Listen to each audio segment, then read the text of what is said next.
Hello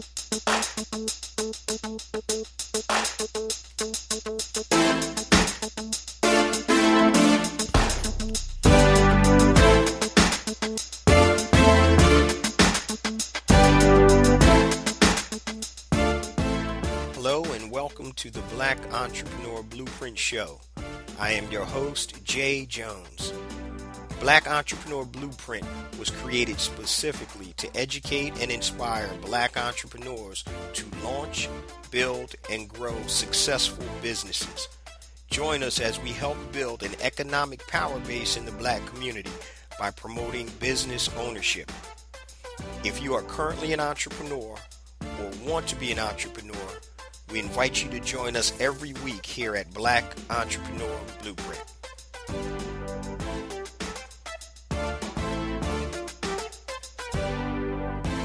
Welcome to the Black Entrepreneur Blueprint, episode number 281.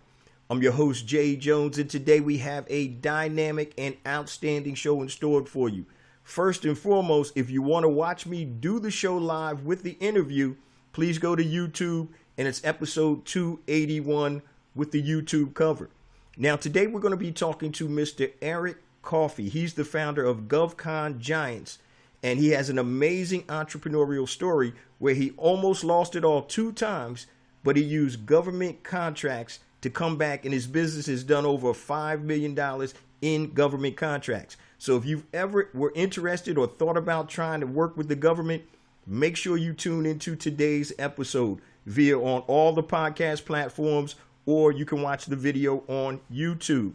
Now, before we get to today's episode, I just want to share a few things with the BEB family. First and foremost, if this is your first time listening to Black Entrepreneur Blueprint, welcome to the BEB family.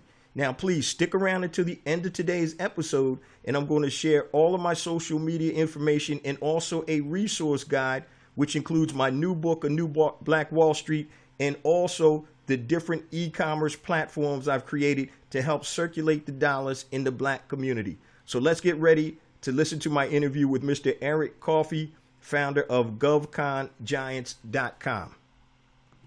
We are live with Mr. Eric Coffie, the owner of GovConGiants.com. Eric, how are you today, brother? I'm doing well, Jay. Thank you for having me today on your show. I know we've been working a while trying to get together and hook up, but, pleasure. Happy to be here. Excited. I want to rock and roll and share some information for the people out there in your community. That's what's up. I appreciate you sharing your time, man.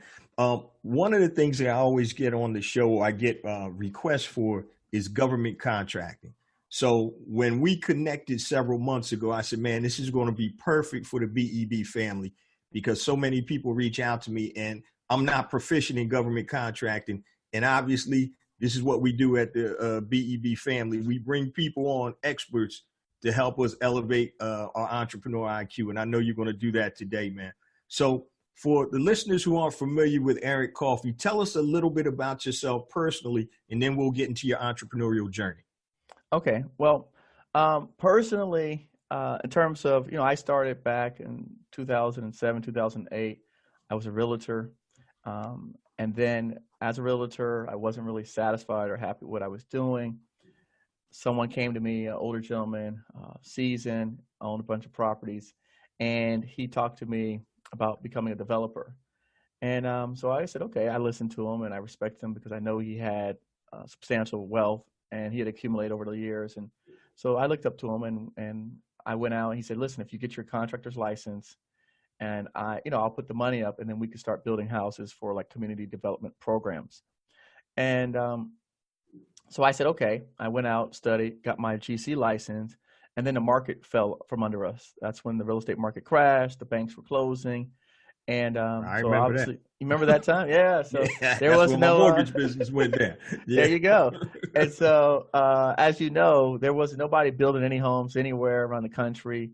There was no development going on, anything like that. So I was stuck with having passed my general contractor's exam, state of Florida, and really nowhere to hang that and do anything with it. Fortunately for me, I had a couple properties and I was introduced, my air conditioning guy actually introduced me to another gentleman who was looking into the government contracting space. We hooked up, met, and he talked to me about the world of federal government contracts, and then I took off from there. Cool. Yeah. And it's kind of funny how we get positioned for certain things. So you weren't even thinking about government contract when you were in the real estate business. So sometimes, things are providence happens and make us move into a certain area that obviously you're blessed to be in now because you've been so successful. Right. So we want to kind of dive into that real quick. So how did you get started in government contracting after everything had gone down with the economy? And what was your first foray into that? So if you can just share that with us. All right. So our first foray, the gentleman that I met, the older gentleman, which, by the way, and we'll talk about this, Jay, later on, he was actually just on C-SPAN 2 weeks ago with the President of the United States, Donald Trump, and talking about the new opportunity zones. He has since built his business up to about $50 million a year. So that gentleman, so him and I, we got together. And we essentially, he knew about the opportunities, but he didn't know how to maximize them or take advantage of it. And so when we got together, he said, look, this is billions of dollars and billions of dollars. And I had personally never heard of billions of dollars of anything, right? Of opportunities. Right. I mean, look, I'm an engineer.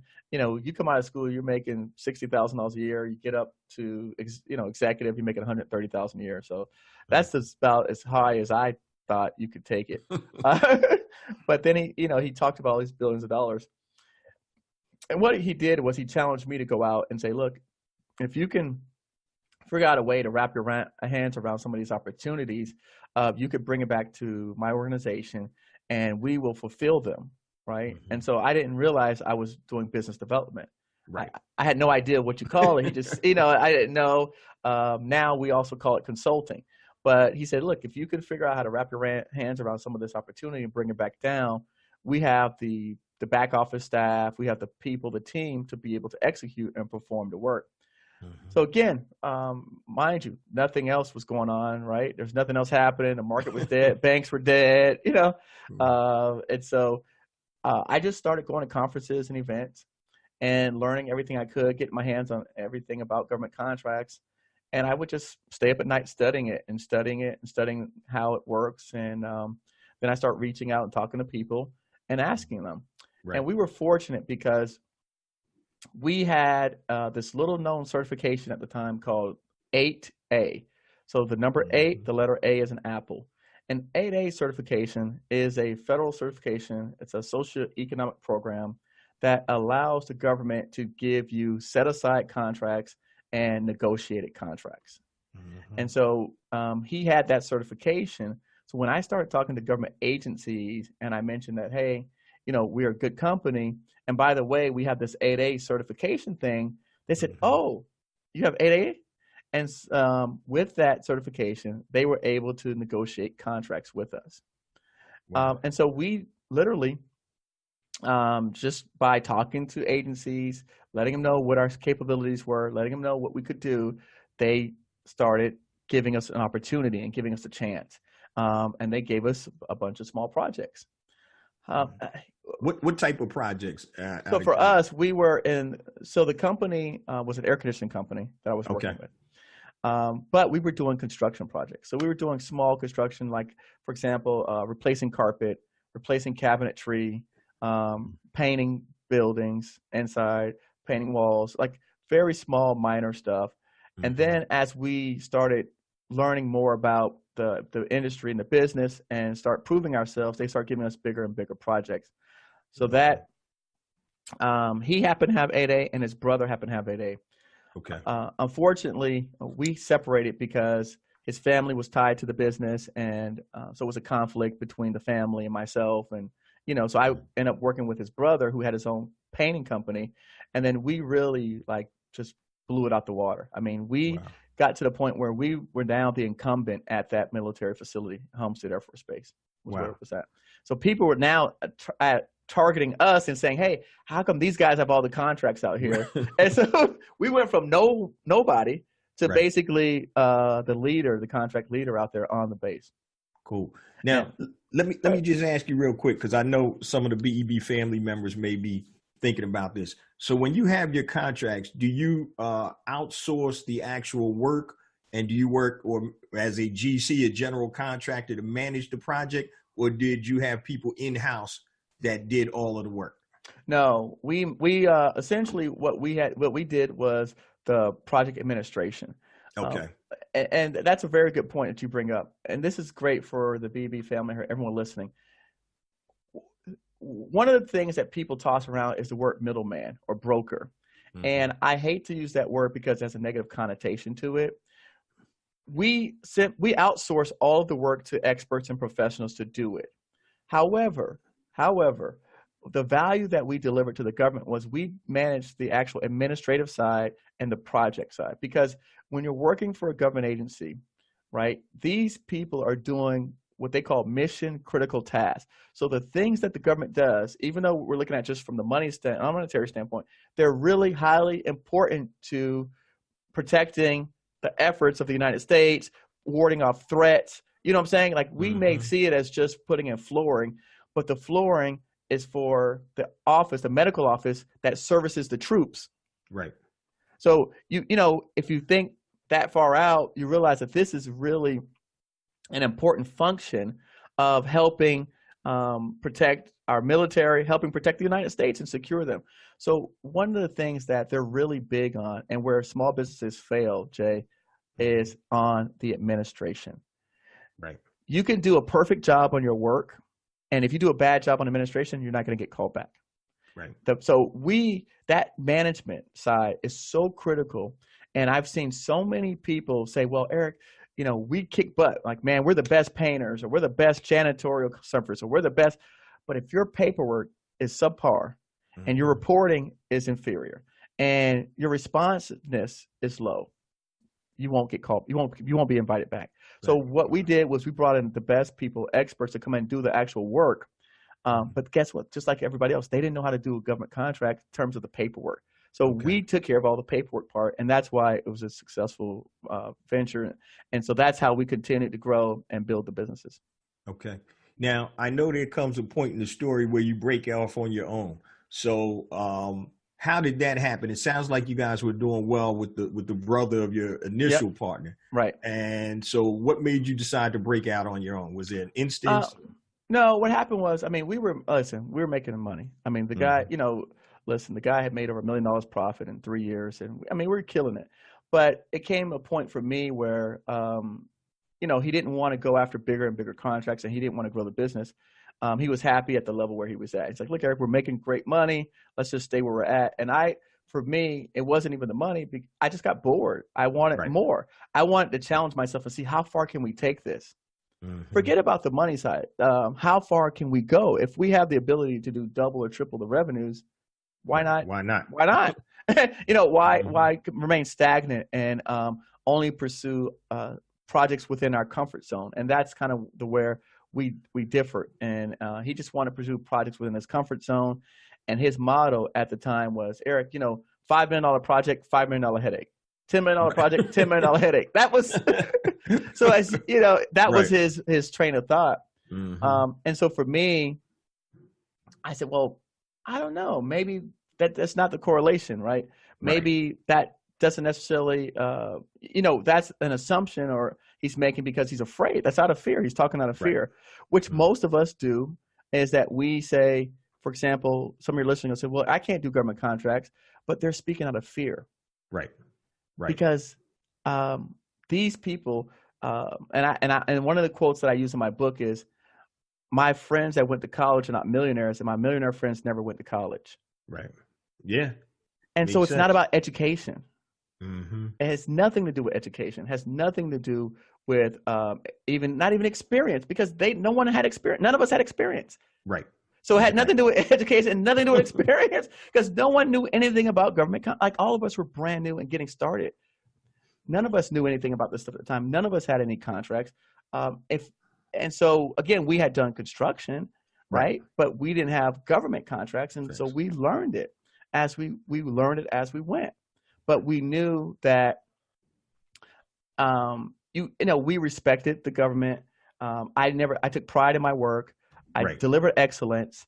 I was always responsive. And so those were the things that really helped develop us out. So to answer your question, when I saw that, I said, look, I've got to move on, and I have to see what all I could be, right? I just want to see what all I could do. And so what we did was we won a project to renovate some airplane hangars. Okay. And it was about $2 million, $2.3 million, $2.4 million. And about 30, maybe a few months before that, when I was looking to go out on my own, I said I wanted to get into a niche, right? A niche market. And again, for some reason, whenever I put my mind to it, it's like the people come into my life, into my world, that help support what it is I want to do, my efforts. And so when I said that, I met another older gentleman who said to me, he said, look, I've done steel buildings, metal buildings, and he had been doing it for 30 years. And he said, hey, if you're looking for a specialty area in construction, this is a specialty area where he's basically raised his family, taken care of himself, and had a nice life in that particular industry. But he was older now, and he was tired. So he talked to me about it. Just so happens that a contract came out for building a steel building, which was the hangars. He got me certified with one of the largest manufacturers in the country. Oh, cool. He got me supplier credit with the large manufacturing country off of his name and his relationships. And so when we bid that project, we were able to be the low bid because I was a direct supplier of the manufacturer who provided the products. So we won that job. We beat out the incumbent whose design the government used for the project. So we beat them out, which they were mad because they actually protested the job because they were so pissed off that we beat them. Because it was their hangar design that was the one that you had to match. Right. So we beat them on price of their own design. Get out of here. Yeah. It was awesome. We went through, they protested. We won it because we didn't have any specialized, we didn't have any secrets, or nobody helped us out. Right. We just beat them, flat out beat them. And so that was the first time where I said, okay, I told my partner at the time, I said, look, I'm going to go ahead and do this with my own resources, my own people. Right. And so I picked up a company that was doing steel buildings. I basically put all their guys on my payroll. And because I had this contract, my portion was like $1.5 million. Okay. To provide the building and the labor and equipment. And so I basically parlayed that contract into building myself a company and a team. And I brought on, at different times, it started off with like 5 guys, but then it worked up to 15 guys. 15. Yeah. But again, the contract supported me paying everybody and everything like that. So I have a question for you. So the brother that you were working with before you started doing this, were you 50-50 partners? Because he was saying that, we're making a lot of money, and he was comfortable. Were you 50-50 split? So initially we started out 25-75. Okay. Right. And so that's when we made some really hefty profit numbers. But then I told him, I said, look, I'm doing all the work. Right. You're just out in the field, and like, listen, I need more. So we end up becoming 50-50 of the profit. But then, still, he didn't want to hire a team. Right. And this happened. And listen, everybody listening, this happens to, for some reason in our community, we decide like we want to keep all the money, but you gotta grow your business. You got to reinvest your money back into your business, back into your team. And I was like, look, the government will come. I'll be honest with Jay. We were doing about 2 to 3 million in sales. Right. The government in this particular program called us a failure. Wow. Because you weren't doing enough. Because you were not doing enough. They're saying you should be doing 10 million. Wow. And the government, so the government saying this is a business development program. Right. It's designed, if we're giving you sole source contracts, negotiated contracts, we're giving them to you to build your business, to build your team. You're supposed to be taking advantage of economies of scale. Hey, you make $100,000 on this job, you're supposed to bring in an engineer, bring in a project manager, bring in a project superintendent. That's the idea of the program. So that, because what's happening, Jay, that I think a lot of us don't know, is at the very top of all the contracts, there's only 1 or 2 people. Really? At the top. Get out of here. It's 45% of all contracts have 1 or one or less bidders. Damn, really? So, because at the very top, they're saying there's no one up here that could do these jobs. Get out of here. So that's opportunity. So with the government, so whoever designed this program, my theory is that they recognized that this would be a problem. And they said, let's try and build some companies up so they can compete at the top where we can really start saving the taxpayers dollars. Because, at the bottom level at 10, 20 million, you're not moving a needle. But if we could start providing competition to the bigger firms that are doing $100 million contracts and $200 million contracts, now we can save the taxpayer dollars from these companies that have been abusing the government for years and years and years. Wow, that's crazy. So that to me is the theory behind, or the concept behind these programs, is to ramp us up, scale us up so that we can start competing at a 50, 75, $100 million level. Okay. And so, yeah, that's crazy, man. So I know we're talking big numbers. that's great. But this is real. This is how the government works. And people have to understand you got to expand your horizons to be able to deal in that ballpark. It makes a whole lot of sense. When I came out of college and I was a financial advisor for Dean Witter and Merrill Lynch, and I'm talking to guys and young ladies that investors that have millions of dollars. And to me, back in the day, $30,000 was a lot of money. With investors with, multi-million-dollar portfolios and stuff like that, it kind of made me rethink what money is. And so, yeah, I get it. I definitely understand it's the being able to understand that, there's always levels that are higher than where we currently are. And if we don't, try to get there, then, we're basically shorting ourselves. Now, let me ask you this, Eric. When you started off and you're partnering with this gentleman right now, did you continue to stay partners with him, and are you partners with him now, or are you totally separate? No. So I after that particular project, I walked away, and I said, I'm going to go off because, like I said, he didn't want to scale, he didn't want to grow, gotcha. And the government was coming to me saying, hey, Eric, look, you have something here. And, and so I was like, okay, if I could put a team of people together, I already knew how to leverage the certifications. Right. One of the things is, listen, Jay, I've never had a certification. Oh, really? I've never personally had these certifications, but all my contracts have come through those certifications. Get out of here. So I tell people, like, I already knew how to leverage those certifications to get contracts. Mm-hmm. So for me, I felt as though I didn't need one. I'd already proven that I could successfully do millions of dollars in contracts without a certification. Right. So I said, okay, I'm going to go off on my own.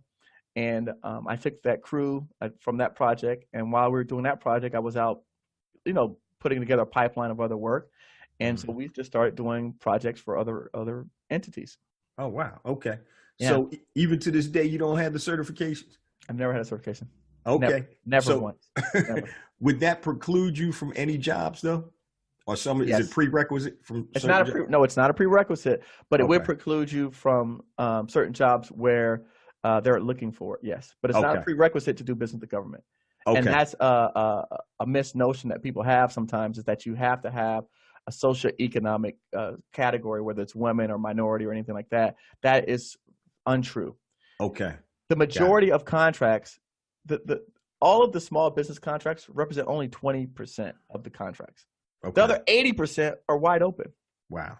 So we always seem to focus on the minority stuff, the small business stuff, and we forget there's 80% of the meat potatoes out here. Yeah. Right. Like it's like we hang our hats on I gotta get this certification, I gotta get this certification, I gotta get this.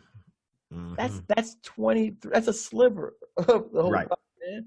That's 20%. Yeah. And then Jay, be honest with you, it's even less than that, because out of the 23%, probably 66% of the 23, there are major companies in here that are eating that up. Really? They are small businesses, but what happens is they fall under what they call tribal companies. Okay. So they're Alaska Natives, they're tribal, Native Americans. Gotcha. The Indians. They're eating up, they're all considered small business.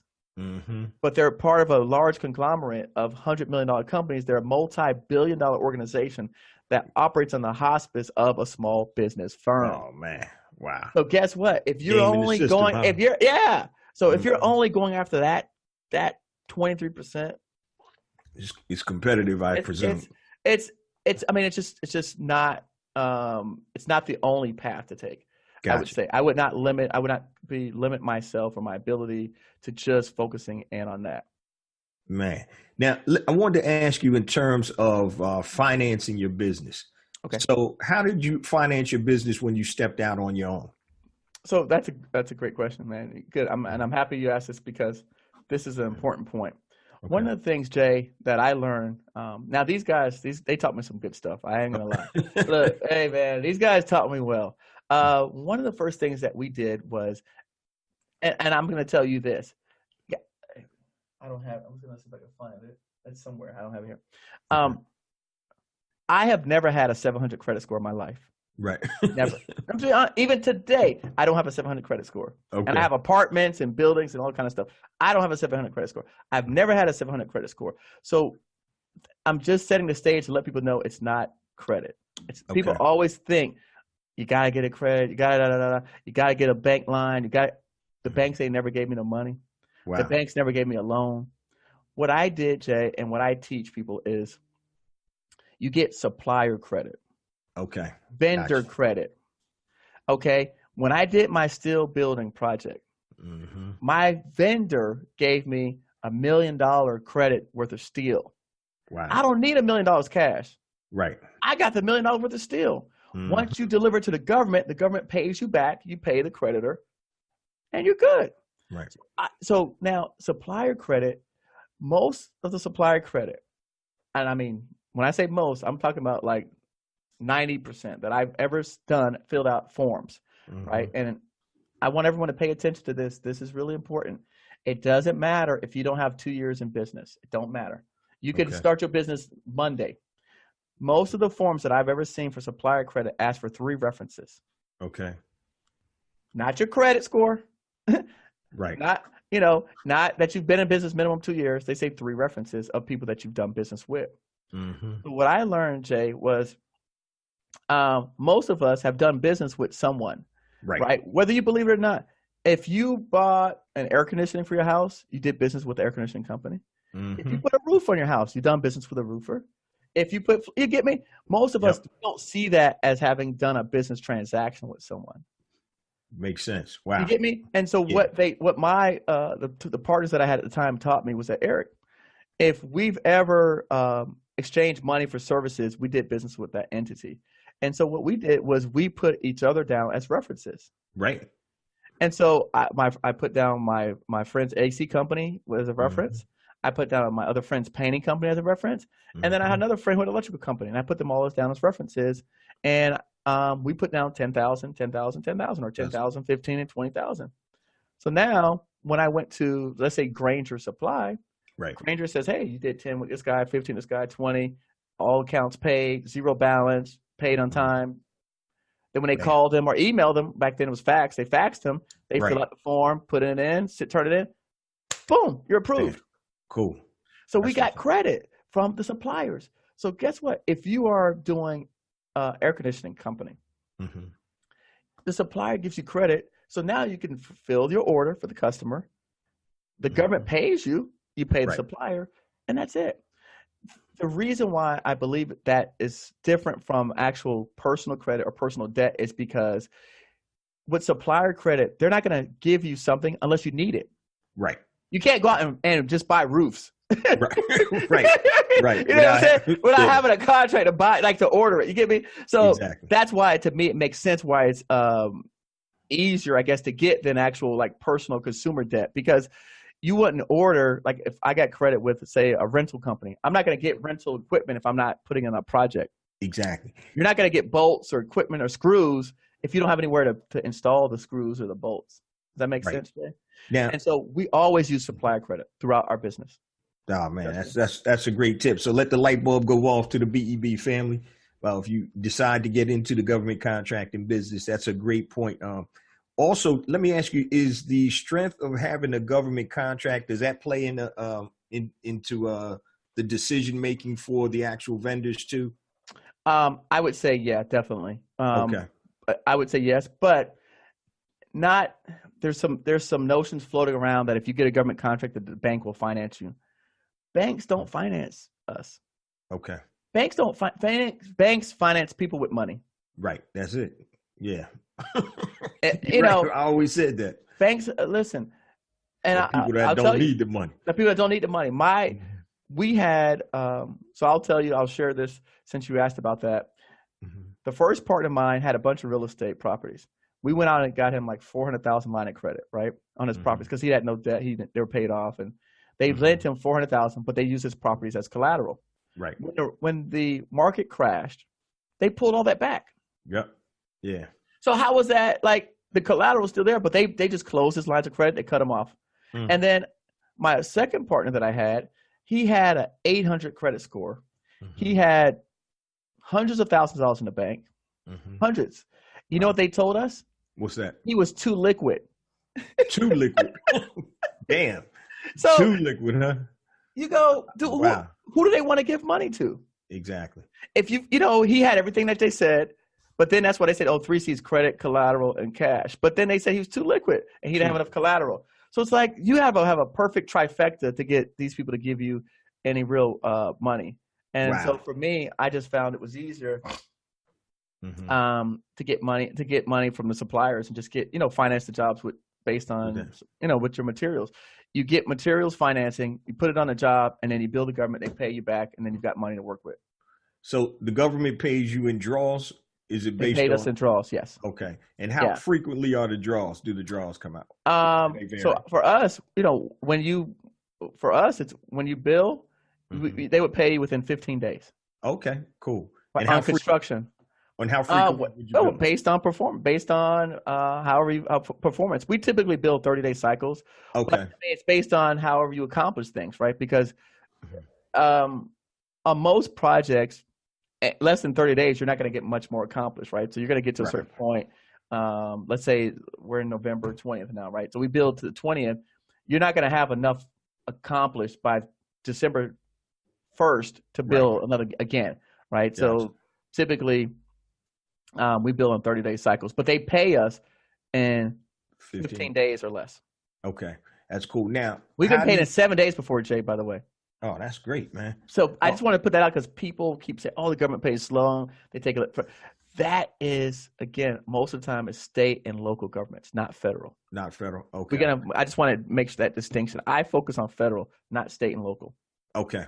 All right. So I'm glad you made that differentiation. Now, how about paying the workers? Because I know a lot of the workers get paid weekly or bi-weekly or whatever. Yeah. So how did you take care of them if you were waiting on the draw from the government? So for me personally, like I said, I had built up money, and this is an approach that I tell people if you don't have any cash. I start off as a consultant, as a BD person. So I was eating what I killed. So I had saved up a couple $100,000 already before I started my business. So I had a couple $100,000 in the account, to be able to front, to basically float until I got reimbursed for my monies. Okay, cool. All right. So just to let people know that you may need some cash up front, so you might. Oh no! If you've got workers or staff, you're definitely going to need some cash. Okay. But I will say this, Jay. The last project that I did on my own was a $5 million project, and I basically outsourced the whole job to a company, and I was able to do it with no cash out of my pocket.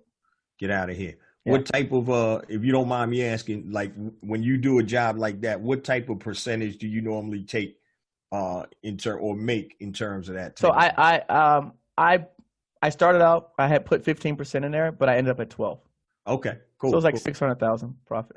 That's a nice pay. And I went maybe 3 times to that job site. Wow. And how long did the actual project take? 2 years.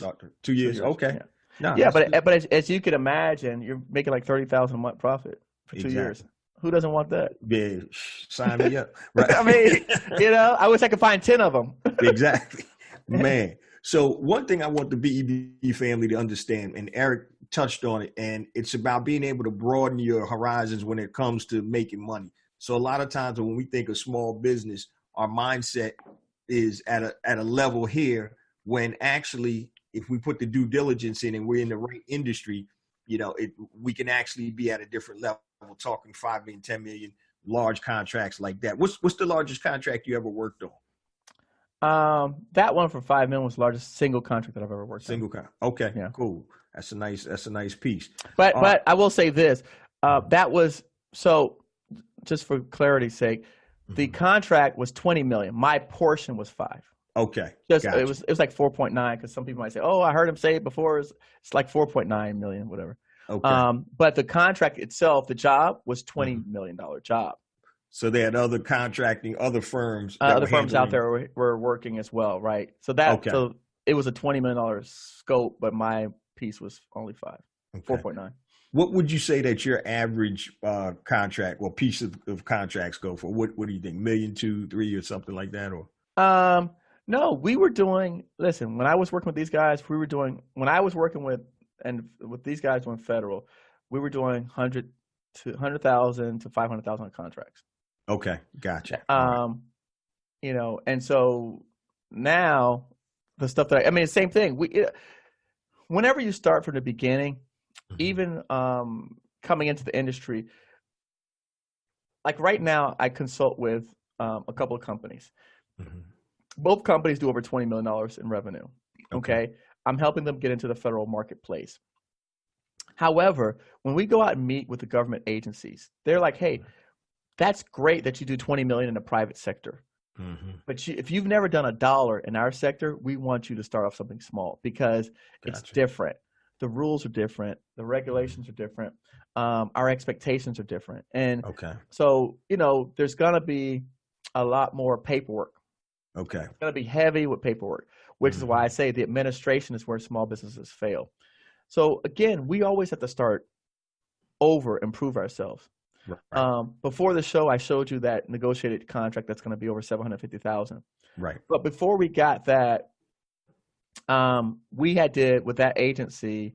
Well, we're still doing it now. We went out and bid and won a $3 million contract with them. But we bid that and competed and bid it and proved ourselves. And so now that they've seen our performance and our work, now they're saying, "Okay, we trust that you guys, we can start negotiating other jobs with you at different numbers." But every time we approach a new agency, they always start us off small, because we've never worked together, and they want to see how we work. And then also, and this is, to me, is important for people to understand, the government, believe it or not, they believe in a win-win-win for everybody scenario. And the federal government, federal. Gotcha. Jay, I personally hate state and local. Just so you know. I just want to say that to the B&B family. I don't like state and local contracts. Because they leave you out there floating with your money, and they bankrupt you and stuff. The federal government, when they tell you, say, "Jay, look, okay, you want to do business with the Navy. All right. You never did business with the Navy. Jay, we want you to be successful. So we're not going to give you a complicated project to start with. We're not going to give you, you know what I'm saying? We're not going to have you building docks in the middle of the river, right, as your first project.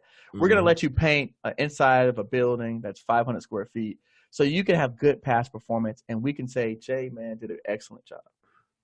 And once you do that, then we will give you more and more challenging projects.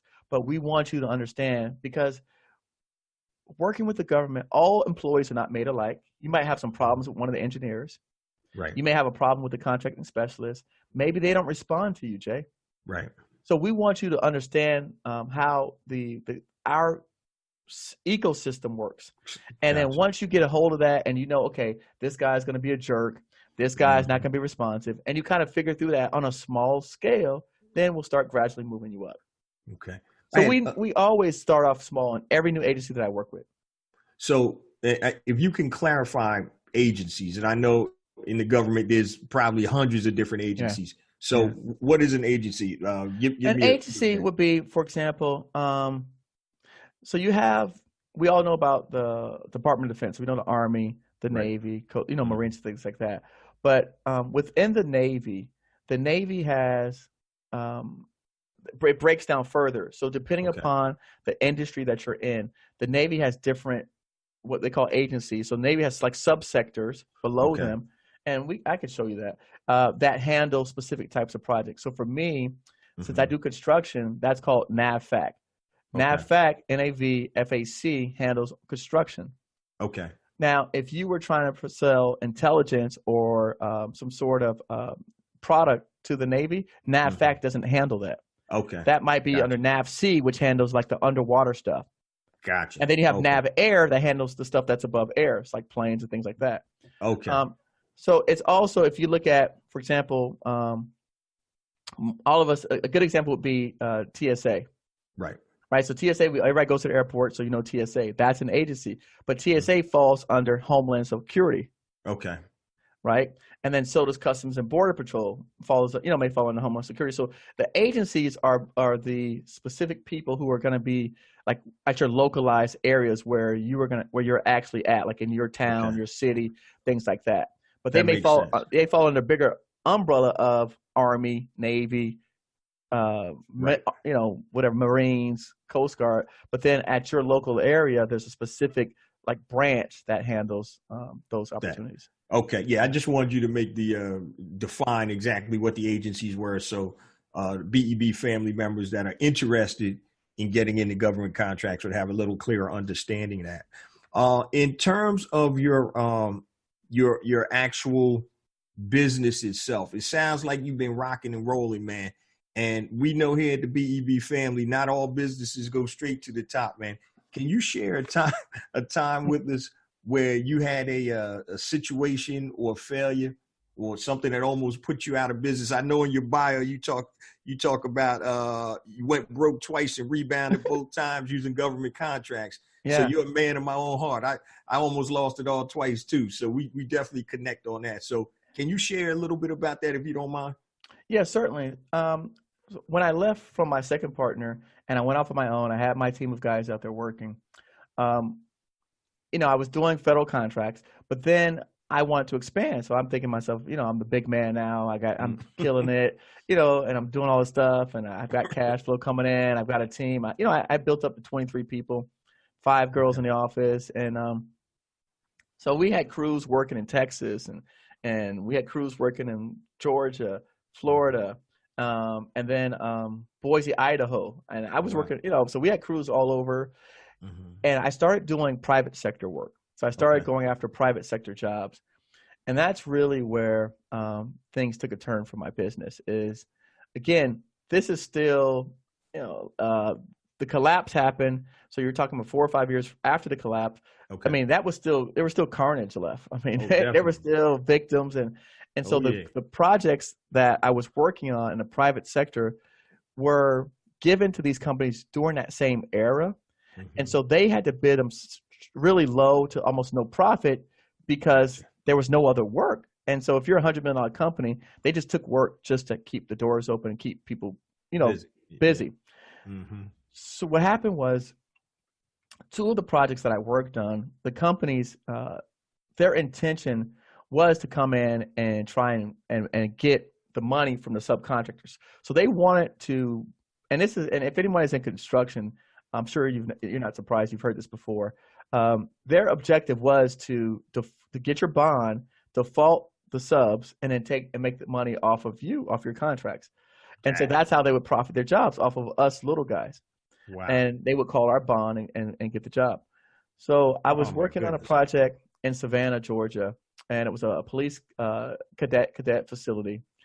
And the company, Elkins Construction, and I don't mind mentioning Elkins because I'll tell you the story in a minute. Okay. So we were up there working on a facility, building a metal building for them, and my contract was like $500,000, so it wasn't terribly big.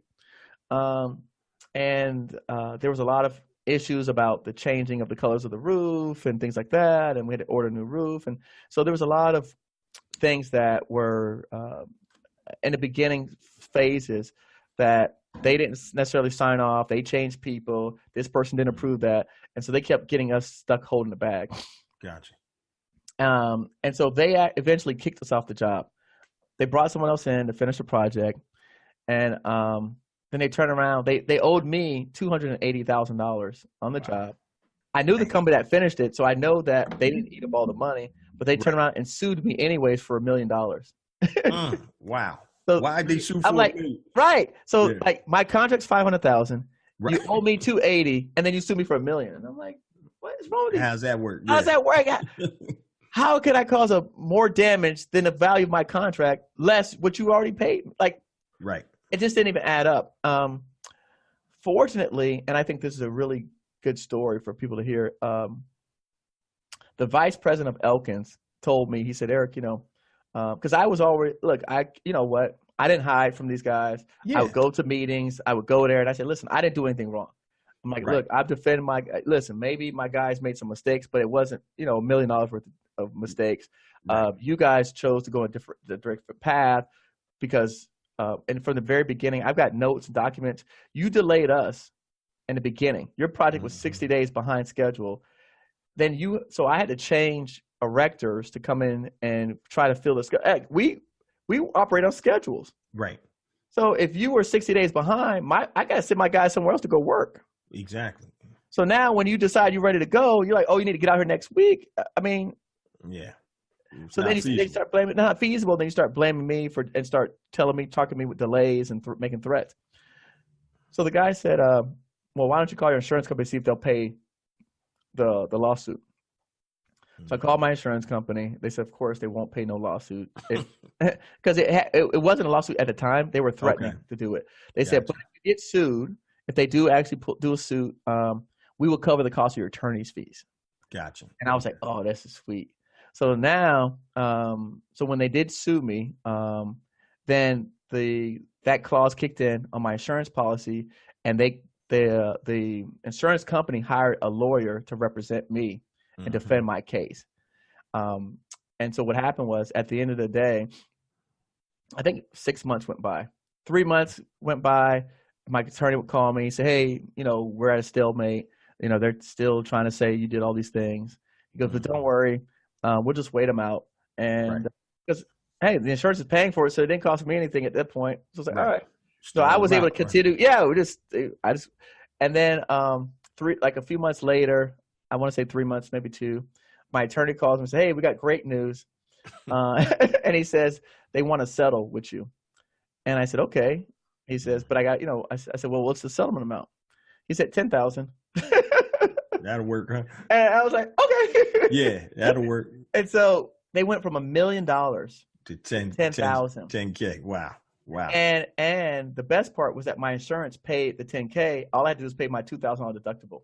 Wow. Oh, so that's beautiful. So out of pocket, it was $2K. So again, if you had jumped off a building or killed, thought about suicide, like, people get under pressure and they don't know what's going to happen at the end outcome. So, if you had, I tell people this now, like, I try to have stillness and be stoic and also say, well, let me see how this may turn out. Like, I don't know how it's going to turn out anymore. So I don't lose my cool or get upset or I just continued on my path and it worked out. And so what happened was the company filed bankruptcy. Oh, wow. And so now the company who had done $150 million the year before, who sued me, was actually going bankrupt. And my little company was still afloat. Wow, that's crazy. You had mentioned something about being sued, and I've said this on a couple of the podcasts. If you're doing business at a certain level, being sued is that's par for the course. Right. Something is going to happen. All your major companies have been sued multiple times. So it doesn't mean that you did anything wrong. It's just a dispute. So in terms of being sued, don't be scared. And you hit it right on the head, Eric, because it can look real ugly when you get a big stack of legal papers looking like this and you're like, uh-oh.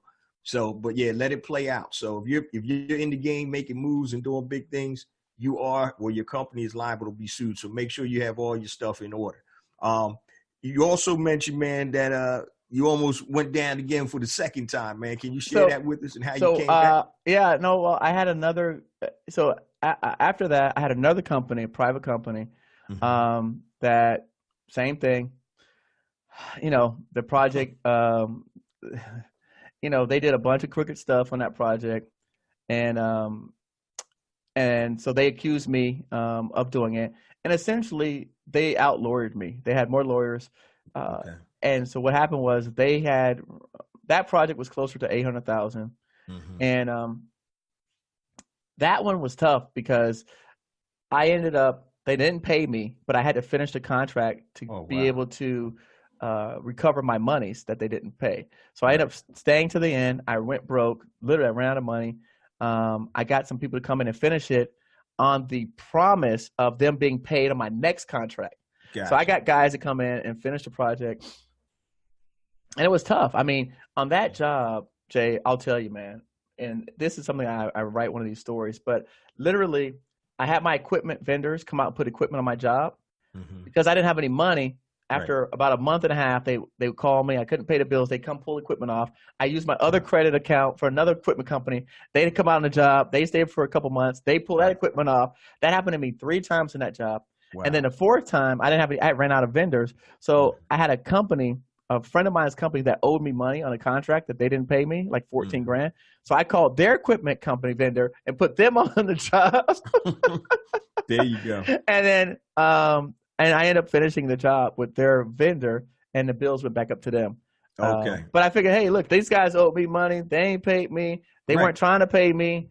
I'm like, all right, let me call. I got you. So let me call. And I mean, it was to that point, and I remember the day that, like I said in one of my articles, I almost took a gun to work because I didn't have the money to pay my employees. Yeah. And I knew these guys would be coming in looking for their paychecks. And I just didn't have any way of paying them. I had no money to pay them. And actually, when I was talking through it with, my mom and my family, they actually stepped up and lent me $5,000 to pay. And by the way, that didn't cover my payroll. That covered what I did was I stopped paying the government. So I stopped paying the matching piece. So I did internally. Internally, I had the girls in the office figure out what was the balance that they received after we took out their portion of taxes. Right. And I was only able to cover that piece. Got you. I hope you covered it back. Now I don't want to air this, man. And the feds come looking. Oh no. Listen, I've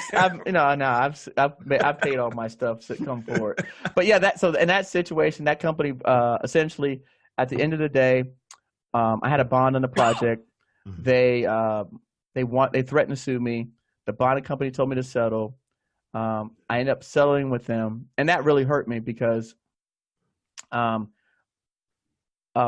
had a bond. My bonding company did not give me the option to use the insurance trick that I used before to get the attorney's fees. And the bonding company said, "Hey, if you don't have $100,000 to cover," because they sued me out of Georgia. The project was in Florida, so that way you had to have 2 attorneys to represent you. And then because I had a bond, I'd have 4 attorneys because I had 2 for me and 2 for my bonding company to defend these guys. So as you can imagine, they put me in a no-win situation. Right. And that they essentially, I had to settle with them because the bonding company said, if you don't settle, I'll settle, and it'd be for way more than you would ever do. Right. So I ended up at the end of the day owing $200,000. So I went from having plus $250 in my account to owing $220, so it's like a $500,000 swing. Wow. I ended up getting a job with Miami-Dade County and doing Uber on the side for about 6 months.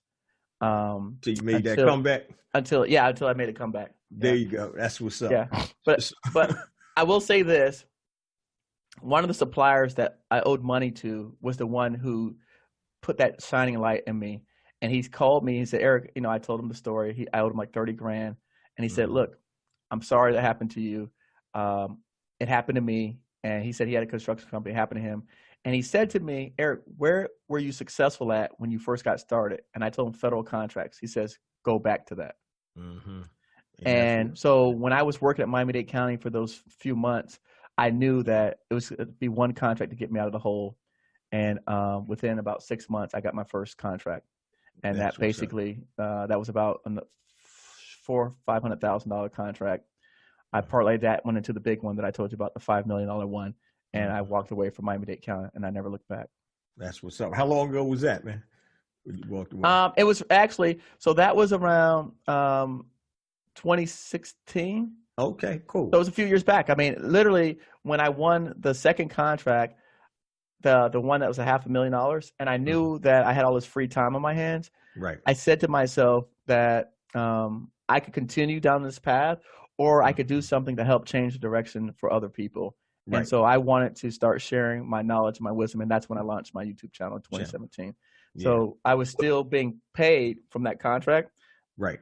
The residual income from that up until last year. Oh, that's what's up. Yeah. So I want the light bulb to go off to the BEB family. So brother Eric had gone through a couple of tough times there, but the whole key is he didn't quit. So it's only over once you quit, family. So you got to keep pushing forward. And when we talked, when we first connected a couple of months ago, we were sharing these stories with each other. And it's funny, once you talk to like seasoned entrepreneurs, you'll see that there's a lot of commonality in this type of thing. Because once again, business doesn't just go straight up. You're going to have your twists, turns, and you're going to have your obstacles, but you have to stay diligent to be able to push through that. And now, he's sitting over there and doing his, man, what you sitting on, about 100 million now? I can tell you, let me tell you, it's funny that you said that. We're actually, so now I'm looking, we're launching a venture capital company where we're trying to raise 100 million. That's what's up. There you go. So you're joking, but you're not far off. We are looking at a venture capital company, and we are now, because of the YouTube channel, because of the network and the community, I have such a, my network is insane. We have people coming to us with opportunities that they want to sell to the government. Right. And I've had students of mine introduce me to venture capitalist companies in efforts to help us launch our own VC firm. And so we are in the process of trying to raise $100 million. That's what's up. Now, I want you to give your YouTube channel and your website information. And before you do that, I just want to say, so BEB family, if you look where Eric was in 2016, right? We're closing out 2019. Look at the growth coming back from that last setback where he is right now. So that's a testament to, it's intestinal fortitude. It's believing in yourself and believing in your vision. So even if things like this happen, you can still make a comeback, and you're coming back in a big way, brother. What's your YouTube information? And I also know that you have a book coming out, and you're going to do a little something for the BEB family when your book comes out. But tell us your YouTube channel. Yeah, I mean, my YouTube, again, if you Google my name, Eric, ERIC, Coffie, COFFIE, you'll find me everywhere on YouTube. GovConGiants.com, that's my platform. And so if you type in GovCon Giants, that's the place to start. That has all my information on it, blog, articles, things like that as well. But I will say, Jay, I do have a podcast where we interview successful entrepreneurs such as myself, but I go out and find the biggest, the brightest, the best people that are doing government contracts so that you can hear stories from people in different type of industries, not just mine. I'm in construction, but you've got people in there. Just last week, we interviewed the small business representative for Collins Aerospace. They were our United Technologies company. They are the largest maker of parts for the defense and aerospace industry in the world. Wow. And I had her on my show talking about how you can do business with her particular organization. And so definitely, if you want to hear more stories like mine, the GovCon Giants podcast is the place to go. Yeah, Jay, I'm working on a new book. Okay. And actually, this is the first place that I've announced it publicly. That I'm working on a new book. Breaking news, family! Breaking news. So so no one knows about this. I haven't even announced it on my own YouTube channel yet, Jay. So This is the first. But yeah, I'm launching a new book. It's going to be called the GovCon Launch Book, where we teach you how to launch a government contracting business. Take you from start to finish. I'm going to share some case studies, stories of some of my students. You've heard my story, but I want to share some of the stories of students of mine who have started within the last months, and they're breaking into this industry. When you hear government contracts and you hear starting a business, I know it seems daunting, but some of the things that we do and we tell people, I have a really unique way, a method that I teach that I think that I have not seen anyone else teach anywhere. I haven't seen it, and I've read a lot of books on government contracting. And the same way that when you asked me, Jay, how did I get started? I started off as a consultant, as a business developer, working with a firm that was much bigger than mine, that already had the structure, the organization, the capital, the finance, everything in place. And so I was able to parlay that, save enough money to then launch my own business. And so that's the strategy that I teach to people that want to get started, that may not have capital, may not have any knowledge, may not have any money, may not have the team, and they want to get into this space. I teach people how to link up with companies that are already doing, 2, 3, 4, 5, 6, 7, $8 million in business. And you learn how to do the government contracting from me. Go out and connect with a company that's already has scale, that is not doing government contracts, and then you bring them into the space. And that is something that I found has been extremely successful for all of my students out there, is essentially connecting with a larger firm and then agreeing to get a percent of the sales. And then now you have the ability to go after $500,000, million, $2 million contracts. And learn the business in the process. Learn the business in the process. Right. Without all the risk. Yeah. So that's govcongiants.com. And also for the BEB family, when Eric's book, you can do a pre-launch and order his book, govcongiants.com, and that's /BEB, right? Yep. Yeah, we're gonna do something special for you guys over just visit us over at govcongiants.com. GOVCON Giants, GIANTS.com /BEB. And so what we're going to do for you guys special, I will do a pre-launch. Everyone that signs up there, I'm going to go ahead and give you the book for free. Plus you just pay the cost of the shipping, and we'll send that out for free. It's going to be big. I mean, I'm not holding back anything. Even recently, the government has changed their new systems that they're using. They've changed the ways that they are buying technology products. So if you are a person who has a technology or a product or a service that you want to introduce to the government, we're going to talk about that in the book. If you are a veteran, and we've got a lot of veterans out there, Jay. Listen, we're going to talk about how you can get the VA and their benefits to pay you back to actually learn this coursework. So the Veteran Administration actually will pay veterans, Jay, to take coursework like mine and like yours to better themselves. And so we talk about that in the book as well. We're going to talk about supplier credit. Like I said, how do you get supplier credit? How do you get access to base? So we're covering the whole gamut to take someone and from no knowledge to actually being able to not just start the business, but grow the business successfully. That's what's up. Yeah, and I like that concept, as I just touched on, man. So you're teaching people not to go in and leverage everything they have, but learn the business first, get your feet wet, and then eventually break out on your own if that's what you want to do. But I know you probably have consultants that are making a ton of money right now and may not even want to venture out. No, and again, that's, what, I have people, exactly what you said, Jay. So right now, I have students that are consultants, and they don't want to start a business. Like, they don't want to run a business. They don't want to deal with it. And I'll be honest with you. I mean, listen, right? Even myself, I don't want the headache and hassle of having to deal with HR issues and having to deal with an administrative staff and team. And, it's a lot to deal with. And we're not all necessarily cut out to be business owners, but you can still make the same monies, right, without having the hassle and the headache of running a business. So, yes, I have students now. One of my students just last week won $1 million contract. And again, this guy was debating between going back to college. Right. And he said, Eric, if this, and so now he just won his first contract that was $1 million because he was working with a company that had the past performance, that had the experience.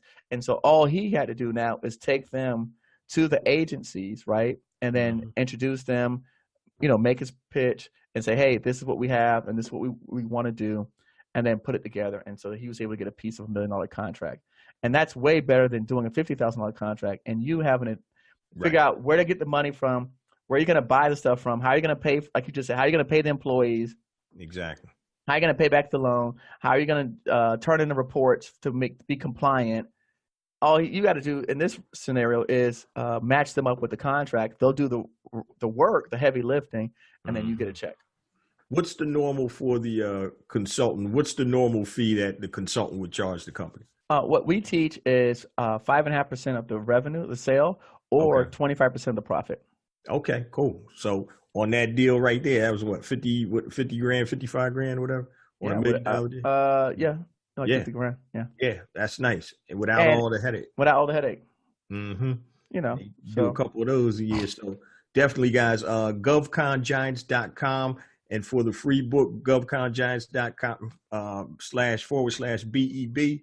We definitely appreciate you hooking up the BEB family, breaking that news with your new book coming out, man. So No, man. No, actually, yeah, it's again, with all the stuff that I got going on, it's difficult to do it. Right. But I knew from the my first book, Billion Dollar Playbook, is essentially a list of websites, free websites that you can use to grow your government contracting business. But I knew that people wanted a step-by-step publication, actual steps that took them through it. And again, most of the books that I've read out there talk to you about technical law and technical procedures, and and nothing tells you how to actually get a contract. Like how do you, and that's what I think is missing, is people want to know, like, how do I actually win a contract? And that's what we're going to do differently, is tell people actually how to go out and win contracts, what to say, who you should be talking to, and things like that. Oh man, that's great. We're not going to hold you too much longer, man. I just have about 2 questions for you. Where do you see your business and yourself in 5 years right now? I know you got a lot going on, a lot of moving pieces. Well, Jay, man, we are, I mean, this thing is going fast. So I can tell you this, we have a course out, and we see taking our course and building it to a full-blown platform where we not only, because one of the things that we're finding out now is business owners are coming to me to look for people to do business development, to do consulting work for them. So like SpaceX, I don't know if you guys know SpaceX or Tesla. So SpaceX, when they were trying, their rockets weren't working and they were losing money, they hired a consultant to bring them into the government space so they can get a government contract. And that's what basically took them from the red to the black on their business. And so people are coming to me asking for consultants. So one of the things, what I see in the future is essentially, we are already the largest YouTube channel on the planet for teaching this, but I want to be the largest in every category. So we see building a national network of businesses that need assistance, of students that want to work with businesses, we want to capture all of the information and past data that the government has on history of contracts so that we can put that all into a database and be able to do analytics on it, do AI. And then what we see is happening is we're going to be eventually, let's say, like if you were to come on to Facebook or LinkedIn and they make friend suggestions, if you to come onto our platform, we're going to make suggestions for people who you need to network in that industry related to government contracts. So people that may be in your same space, people that may be doing what you do in terms of, let's say they're in your region, or if you want to work with the Navy, they're former Navy people, things like that. So we see this as being a full-fledged platform like a Facebook or a LinkedIn for government contracts. That's where I'm headed. That's what's up. It's like a dual-sided marketplace. You have the actual the contracts, and then you have you're bringing people togetger and matching them up. Yeah, matching them up. Right. Yep. That makes a lot of sense. Which, by the way, the government has tried and failed at doing that. But again, they're not really good at developing these types of programs. So we're doing it from a practical standpoint, from actual applicable, like how to, because again, they're talking about the rules and the nuances of how the rules work and things like that. And we're talking about, again, taking steps towards actually, what things that you should be doing and the steps that you should be taking and following to get results. Cool. And before I ask this last question, I forgot to bring this up. Before we started recording, you showed me an email, and most people think that you have to always bid for government contracts. But can you explain to me prior to the recording that sometimes the government will reach out to you if you position yourself correctly for bids that aren't even out there live yet? So can you just talk about that real quick? Yeah, definitely. No, so the majority of my contracts are actually negotiated contracts. If you are in one of the socioeconomic categories, which is woman-owned, veteran-owned, hub zone, or 8A, then the government can do direct negotiations with you. It's also called sole source contracts that are non-competition, non-compete. So you are not competing against anyone for these particular contracts. And so what I showed you before the call was an email that I received where the government agency had sent me an email to give them a price for a project that was not publicly posted anywhere. And So that's what I teach my students is how do you position yourselves to where you are actually negotiating direct contracts with the government. One of my students right now is headed over to the Coast Guard base, and where she's giving them a price on a job that they didn't post publicly as well. That's what's up. So we're talking about somebody that's doing the business, not just teaching the business, guys. Oh yeah. And so that's a big difference. So you're going to find a lot of information out there, but it's always best to get it from somebody that's in the business and making money in the business, which he's teaching. So definitely make sure you guys check out govcongiants.com/BEB for the book. Before we also close out, one more question, man, then we're going to let you give all your contact info. If you had the opportunity to talk to one person, living or dead, who would it be and why? We want to see inside Eric Coffie, see what he's thinking in there. Who I talk to, living or dead, and why? Yeah. That's very interesting. That's a good on the question. clock now, man. It's ticking. It's ticking. That's interesting.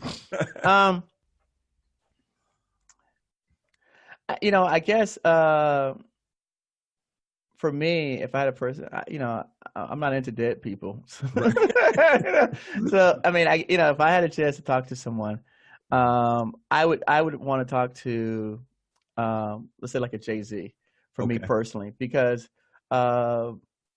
Jay-Z has interacted with Warren Buffett. Mm-hmm. He's interacted with people in the entertainment industry. And for me, and now they're getting into investing. Mm-hmm. And so for me personally, that's the way I see myself and my friends, like I told you, is that we were all, when I listen back to the old hip hop songs, right, they talk about riding bicycles and being in raggedy cars, right?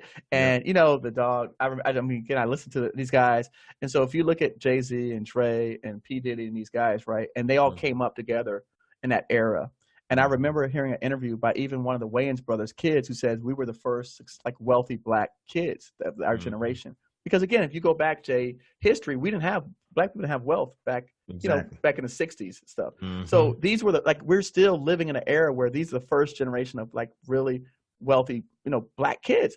And so for me, I feel like I'm in the same position as where these guys were maybe 15 years ago. Right. Mm-hmm. Where my friends and we started this government contracting the same way these guys started. Like I remember my friends having, raggedy cars, and I had a, okay car. And so I remember them living in regular houses. And then I remember everyone also elevating themselves, right, to better cars. And so, now, if I go to my friend in Miami, and we go out, we're riding a Lamborghini. And so it's just, I see that transition. But for me, I don't do that because I'm more of a low key kind of guy. Right. And, I'm not, but it's just, I would love to find out from them, okay, how, talk about that experience, because that's where I see myself going.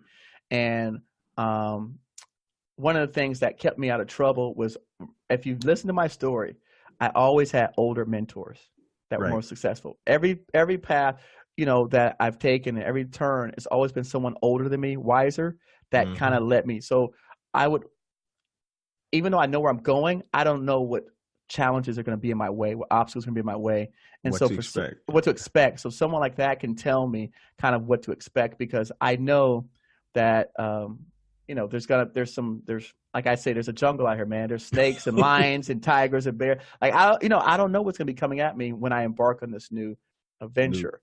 Yeah. And so, obviously I'm concerned, and it would be great to hear from someone, hey, look, because again, we're talking about raising $100 million. Exactly. There's going to be people, I'm going to have a target on my back. Definitely.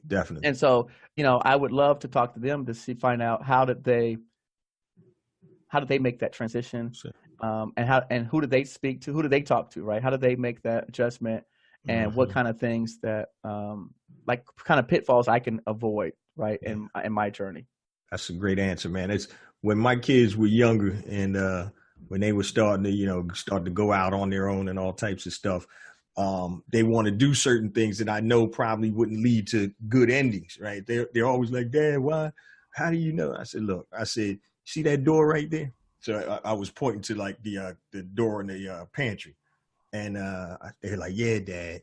And I said, what do you see? He's like, I see a door. And I said, yeah, but I see through the door. I said, that's my experience. So everything you're talking about, I've been there, done that. So you're looking at this, but I'm looking through it because I know certain actions are going to result in certain results and stuff like that. But you're right. Mentorship, talking to your elders or people with more experience and things that are 5 steps ahead, 10, 20, 50 steps ahead. I always say that we could all be mentors in some form or fashion. So all you have to do is know more about something than somebody else, and you can be a mentor, you know, and experience. Sure. Yeah. And so that's big. So I'm big on mentorship and being able to, you know, help those that are coming behind us. Brother, I appreciate your time, Eric. Before you close out, man, just give your contact information again with your website and all that good old stuff, man. We're going to close out. Yeah, no, I mean, again, all of my contact, everything is on govcongiants.com. And so you can find me there. Really, that's the best place to find me. YouTube channel, Eric Coffie, GovCon Giants, Score Contracts. Again, you know, if you just type in my name in Google, you'll find me. I'm all over the web. I've got a lot of content on there. I have a lot of free content. I've got, you know, the free course, www.freegovconcourse.com. And again, so I have a lot of content that's already on the web. Learn it, absorb it, before you decide, you know, which way you want to go. I don't recommend you go out there and hire a consultant or someone that you think to teach you, because you don't know how to judge a good consultant. You don't know how to judge a good person who's going to look out for your interests. And so a lot of times people are being taken advantage of by people that are so-called consultants. And that's why before we started, I showed Jay an email that I received yesterday for a contract opportunity that was given to me. Because I want you guys to know, I want people to know that, like you said, I walk the walk. I ain't just talking the talk. I mean, I'm actually out here walking it and doing these things, which helps keep me abreast on what's the changes that are happening as they're happening, the rules, the regulations, and things like that.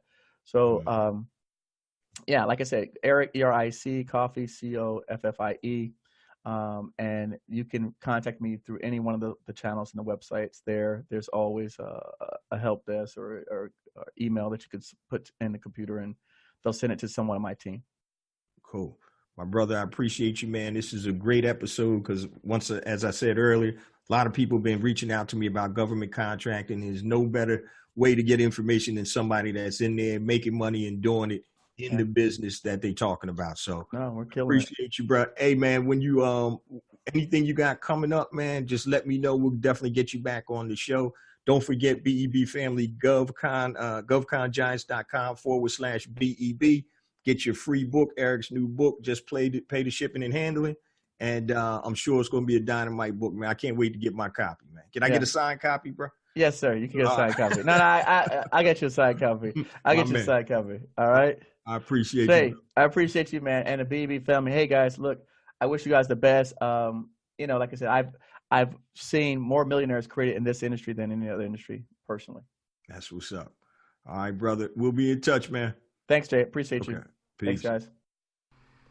All right, family. That was an amazing interview with Mr. Eric Coffie, founder of GovConGiants.com.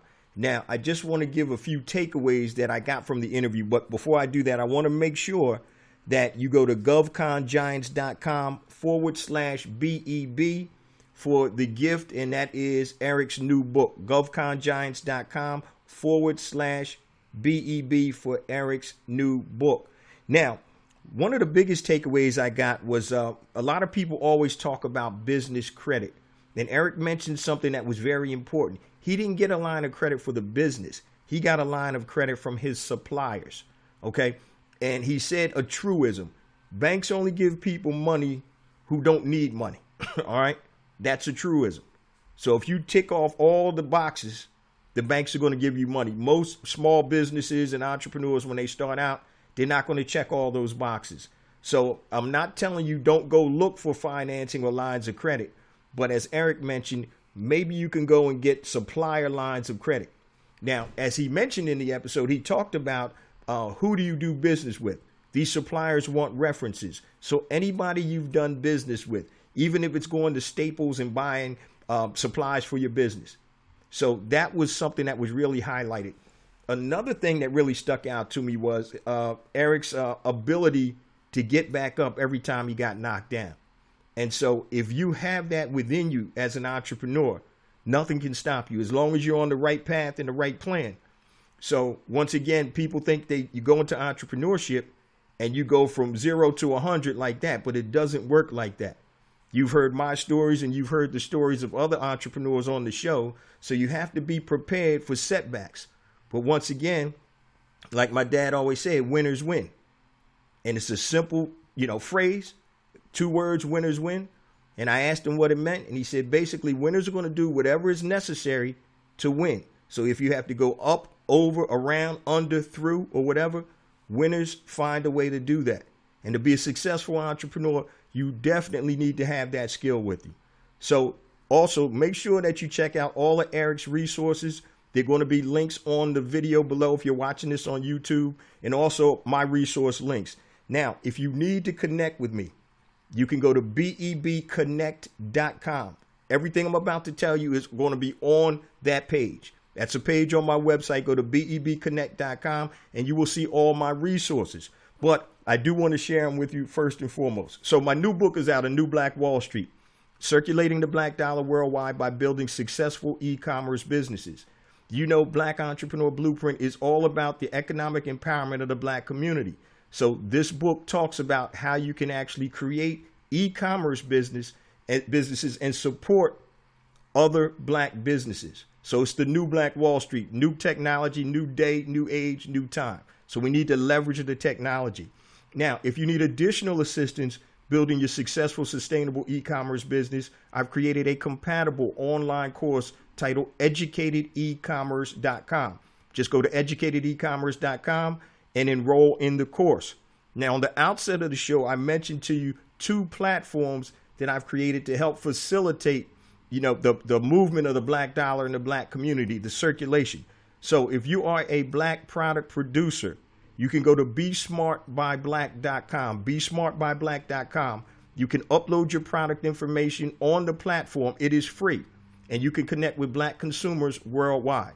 Now, if you're a freelancer, if you do anything like on Fiverr or Freelancer, I haven't forgotten about you guys. So I've created a platform titled hireblackfreelancers.com. Once again, put your information on there. It is free. So you can connect with Black consumers and Black businesses that are looking to hire Black freelancers. Also, if you want me to come out to speak to your church, university, organization, or for my book talk, you can go to bookjjones.com, fill out the short form, and I'll get right back to you. Once again, BEB Connect has all of this information. Now, I invite you guys to also hook up with me on social media. So let me give you all of my social media contact information. If it's anything long, family, I get DMs that are like long like crazy. If it's anything long, just hit me on my email. It's jjones@blackentrepreneurblueprint.com. JAYJONES@blackentrepreneurblueprint.com. Facebook, just go to Facebook, type in Black Entrepreneur Blueprint, connect with me there. Twitter, jjones001, JAYJONES001. Instagram, jjones for real, JAYJONES, the number 4 REAL. YouTube, please subscribe to my YouTube channel. I have additional content on YouTube that is not on the podcast. So go to YouTube, type in Black Entrepreneur Blueprint, and hit the subscribe button. Also, if you want to connect with me on LinkedIn, just go to LinkedIn, search for J Jones, Black Entrepreneur Blueprint. And if you want to be included in the BEB text line for notifications and special reminders, I'm not going to bug the bejesus out of you, but this is only for special things. Text BEB to 555-888. BEB to 555-888. Once again, family, everything is under BEB Connect. Everything I just read out to you and told you, just go to BEB Connect and link up with me. Hey, and I always say this before the end of every show.